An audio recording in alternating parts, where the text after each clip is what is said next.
Hola, el objetivo de este proyecto es resumir el capítulo 9 de Administración del Talento Humano del libro del Project Management Institute. Vamos a ver los 4 procesos principales en que se divide la administración del talento humano en un proyecto. Estos procesos son, primero, desarrollar un plan de administración del talento, es decir, ver cómo vamos a gestionar el talento en el proyecto, y para eso voy a mostrar algunas herramientas.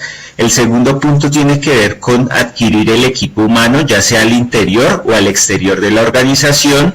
El tercer punto tiene con cómo vamos a desarrollar, motivar ese equipo. Y el cuarto punto tiene que ver con cómo vamos a ajustar, cómo vamos a hacer retroalimentación al equipo humano de cara a conseguir los objetivos que estamos persiguiendo con el proyecto. El primer proceso es desarrollar un plan de administración del talento. Para esto, como entrada o insumo, necesitamos el análisis de requerimientos por actividad. Es decir, posteriormente a haber desarrollado el cronograma, tenemos unas necesidades de recurso humano por cada actividad que vamos a desarrollar en el proyecto. A partir de tener esta claridad, ya podemos determinar las necesidades de personal humano que tenemos, tanto para cada actividad como para el proyecto en su conjunto. Para desarrollar un plan de administración del talento humano, la guía del Project Management Institute nos presenta 4 herramientas que voy a detallar a continuación. La primera de ellas tiene que ver con un organigrama del proyecto. Este organigrama nos permite ver cómo va a ser la estructura de mando, quién va a reportar a quién y quién va a tomar las decisiones en el proyecto. Esta herramienta es clave para que todas las personas que trabajan en el proyecto tengan claridad de cómo se toman estas decisiones y de quién tiene la autoridad. La segunda herramienta es la matriz de asignación de responsabilidades. En esa matriz vamos a ver qué persona tiene qué responsabilidad frente a cada actividad. Algunas de las responsabilidades que puede tener una persona respecto a una actividad es que sea la persona responsable, es decir, finalmente quien tiene que hacer la actividad y que tiene que velar porque esa actividad salga adelante, al margen de que no sea la única persona que participe. Tenemos también la persona que rinde cuentas, es decir, puede ser el jefe de esta persona responsable, que si bien no tiene que ejecutar las tareas, pues tiene que velar porque éstas también se cumplan.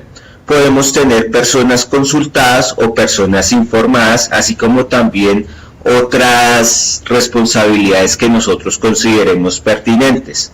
Por ejemplo, en esta primera actividad tenemos la actividad de definición. Acá decimos que la persona responsable de esa tarea va a ser Benito, la persona que va a rendir cuentas en caso de que la actividad no salga acorde a lo planeado va a ser Ana, y Carlos, Dina y Eduardo van a ser personas que van a estar informadas del avance de esta tarea. La otra herramienta que tenemos acá tiene que ver con un descriptivo del cargo para cada proyecto. En ese descriptivo va a estar el rol tiene que ver con lo que va a ser propiamente el cargo, entonces puede ser un líder de proyecto, puede ser un analista, puede ser el secretario del proyecto, es decir, los diferentes roles que pueden existir dentro del mismo. Y asociadas tenemos las responsabilidades que tiene esta persona, dado el rol que tiene. Entonces vemos cómo estas 3 herramientas nos van permitiendo configurar la estructura bajo la cual se va a manejar el proyecto. ¿Listo? Ahora tenemos otra herramienta muy importante, que es el calendario de recursos. Este calendario de recursos no solamente sirve para el talento humano, sino sirve para cualquier recurso que tenga la organización, de cara a saber cuál es su capacidad y disponibilidad a lo largo de la duración del proyecto. En el caso del talento humano es de vital importancia, dado que con anticipación a la planeación de las tareas necesitamos saber el tiempo con el que contamos de cada persona. Es decir, esta persona va a estar de tiempo completo, va a estar medio tiempo, va a estar todos los días de lunes a jueves, mientras viernes, sábado y domingo no va a estar. Esto nos permite planear efectivamente las tareas y no asignar sobrecapacidad o no asignar mal los recursos. Es decir, nos permite determinar conflictos de fecha sobre asignación y la capacidad real del recurso. Es decir, si yo necesito en el proyecto 200 horas de diseñadores y actualmente según el calendario de diseñadores solo tengo 180 horas disponibles, pues a partir de eso tengo que ver si busco más capacidad por medio de los diseñadores actuales o efectivamente tendré que buscarme un diseñador adicional que supla las necesidades del proyecto. Listo, ahora vamos a pasar al segundo proceso que tiene que ver con adquirir el equipo humano. Para adquirir el equipo humano tenemos 4 herramientas que nos plantea el Project Management Institute.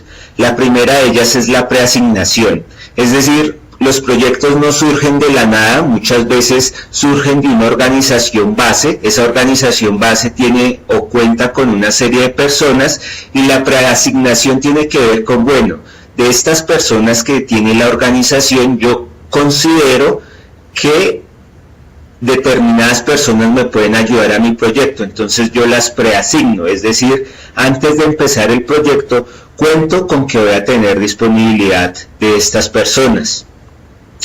Lógicamente no basta simplemente con preasignarlas, a partir de ahí va a tener que haber una negociación tanto interna, es decir, de la organización de las que voy a sacar esas personas para mi proyecto, pues no va a ser fácil o no las voy a tener disponibles todo el tiempo que necesito para el proyecto de manera inmediata. Muchas veces tengo que negociar que efectivamente voy a tener o voy a poder contar con esas personas. Entonces, pues por eso le llamamos un proceso de negociación, porque tengo que demostrar la importancia, la relevancia y el por qué necesito que esas personas apoyen el proyecto. Como los proyectos no solamente se manejan entre una organización, sino muchas veces se manejan entre varias organizaciones, pues a partir de eso también tengo que realizar una negociación externa, es decir, negociar la disponibilidad de las personas con organizaciones externas a la mía que me van a apoyar específicamente en este proyecto. Ya a partir de tener las personas de mi organización captadas para el proyecto, pues igualmente me van a surgir unas necesidades de talento humano, es decir, hay personas que me quedan faltando para poder realizar cada una de las actividades del proyecto. Entonces ahí hablamos de que necesitamos adquirir talento. Ese talento lo podemos adquirir a través de la contratación, es decir, simplemente vamos a capturar talento del medio, o también podemos pensar en hacer un outsourcing que nos cumpla con esa labor que nos hace falta. Y por último, no debemos descartar o debemos tener presente siempre el trabajo mediante equipos virtuales. Es decir, muchas veces el talento no puede estar en el sitio en el que estamos desarrollando el proyecto, sino puede estar en la India, en la China, etc. Entonces es otra alternativa que tenemos frente a cómo cumplir con los requerimientos de personal que necesitamos para cada una de las actividades del proyecto.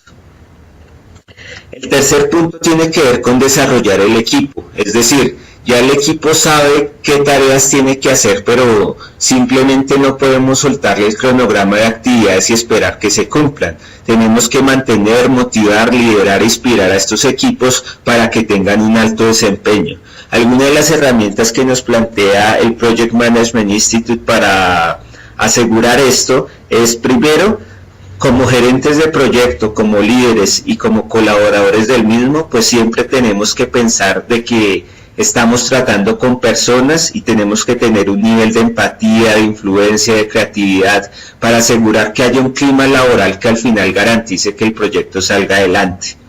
También tenemos que pensar en las falencias que tienen las personas de cara a afrontar los retos que nos plantea el proyecto, y eso lo podemos suplir mediante entrenamiento.